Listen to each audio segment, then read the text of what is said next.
आज खरं तर असा दिवस उजेडेल याचा विश्वास बसत नाही. महाराष्ट्राचे लाडके दादा, आमच्या राष्ट्रवादी काँग्रेस पक्षाचे जे राष्ट्रीय अध्यक्ष आणि महाराष्ट्र राज्याचे उपमुख्यमंत्री स्वर्गीय अजितदादा पवार, त्यांचं काल दुर्घटनेमध्ये दुःखद निधन झालं.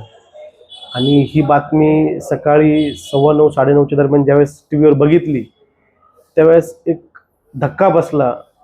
मन सुन्न झालं होतं की कुणाला फोन करावे. पहिले तिथे बातमी खरं वाटली नाही, असं वाटलं की फेक बातमी असेल.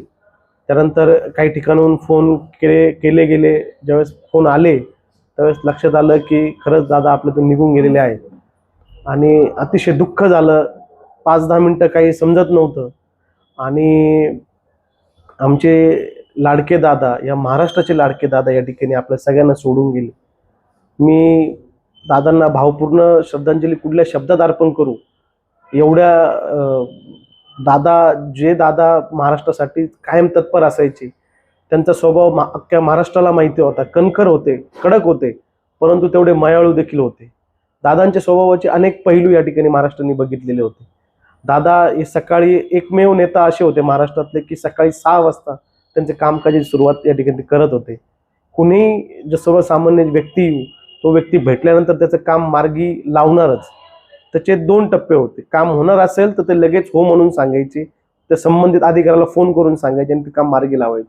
आणि जर नसेलच होणार, त्वरित त्या व्यक्तीला सांगायचे की काम होणार नाही बाबा, तू याच्यासाठी चक्रा मारू नको आणि त्या व्यक्तीचा वेळ तू वाया घालवू नको. असं स्पष्ट बघता या ठिकाणी जे महाराष्ट्राच्या राजकारणात आपल्याला बघायला मिळालं, तो माणूस आज आपल्यातून गेलेला आहे. राष्ट्रवादी काँग्रेस पक्ष म्हणून पक्षाची तर हानी झालेलीच आहे, परंतु या महाराष्ट्र सरकारमध्ये जे महायुतीचे सरकार होतं, या तिघांनी म्हणजे मुख्यमंत्री देवेंद्र फडणवीस साहेब असतील, उपमुख्यमंत्री माननीय शिंदे साहेब असतील, तसेच दादा, हे तिघं मिळून जे महाराष्ट्र सरकारचा जो गाडा चालवत होते, आज त्याचं एक चाक या ठिकाणी गळून पडलेलं आहे. तर खरंच खूप दुःख होतं या ठिकाणी सांगताना. मी दादांना श्रद्धांजली अर्पण करतो. काल आम्ही सर्वजण पदाधिकारी बारामतीमध्ये गेलो होतो आणि अंत्यदर्शन दादांचे घेतले. अतिशय म्हणजे एक आपण म्हणतो की शोकाकुल वातावरण काय असतं ते काल बारामतीमध्ये अनुभवायला मिळालं. आणि आज देखील दुसरा दिवस उजाडला. आता अंत्यसंस्कार दादांचे झालेत. मनाला असं वाटत नाही की दादा आज आपल्यातून गेलेले आहेत. आम्ही राष्ट्रवादी काँग्रेस, माझे वडील रमेश भाऊ गोंदकर हे नगरसेवक म्हणून जेव्हापासून काम करत आले, राष्ट्रवादी पक्षाचं स्थापनेपासून भाऊ काम करत होते, त्यामुळं मला पण राष्ट्रवादी पक्षाची आवड पहिल्यापासूनच होती. आणि अजितदादा संबंध गेल्या 20-25 वर्षापूर्वी माझा आला. सुरुवातीच्या काळात दादांची भेट माझी एवढी होत नव्हती, परंतु मी विद्यार्थी संघटनेचं काम करत होतो. पण अलीकडच्या एक 5-6 वर्षापासून अजितदादांचे नेहमी संबंध आला. जे पण काम रमेश भाऊंसोबत असेल, मी असेल, आमचे प्रदेश सरचिटणीस संग्राम कोते असतील, आमचे सहकारी अमितजी शेळके, निलेशदादा कोते, बाबासाहेब बाप्पा कोते, यांच्या सोबत आम्ही नेहमी इतर शिर्डी शहराचे प्रश्न असतील, काही कामे असतील घेऊन जात होतो. तर त्वरित दादांनी जो संबंधित अधिकारी असतील त्यांना फोन लावून जे कामं असतील मार्गी लावायचा नेहमीच प्रयत्न केला. आणि आमचा आधार होते दादा या पक्षाचे, आमच्या सर्वांचे, युवकांचे. आज दादा 66 वय होतं दादांचं, पण युवकांमध्ये आजही देखील दादांची क्रेज होती. दादांची जी भाषण शैली होती, लोक जे पक्षाचे, जे राजकारणाचे निगडीत लोक जे असतात ते तर दादाचे संबंधित होतेच, परंतु जे सर्वसामान्य लोक आहे त्यांना दादा आपलेशी वाटायचे. त्यांची तुम्ही भाषणं ऐकली असेल तर एक मातीशी जोडलेला माणूस जो असतो, नेता असतो, तो दादांच्या रूपाने महाराष्ट्राला बघायला मिळाला होता.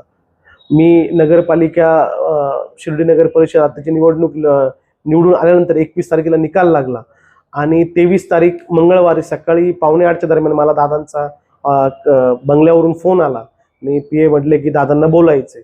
मी एकदम 2 मिनिटं झालं दादांचा फोन आला आणि दादा बोलले की त्यांचा आवाज मला आजही आठवतो, माझ्या कानामध्ये आहे, की नमस्ते, तुमचं खूप खूप अभिनंदन, तुम्ही निवडून आलात.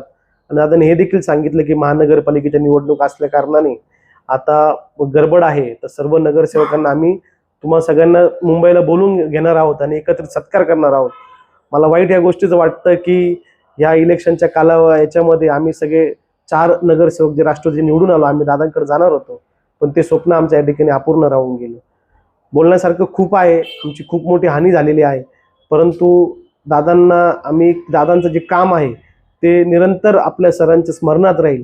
दादांच्या ज्या सवयी आहेत, जे सकाळी उठणं असेल, लोकांचे कामं मार्गी लावणं असेल, लोकांमध्ये राहून लोकांचे काम करणं असेल, खऱ्या अर्थाने हे जर सर्वजण करू शकले आमच्यासारखे कार्यकर्ते, तर ती दादांना एक खऱ्या अर्थानं श्रद्धांजली राहील असं मला वाटतं.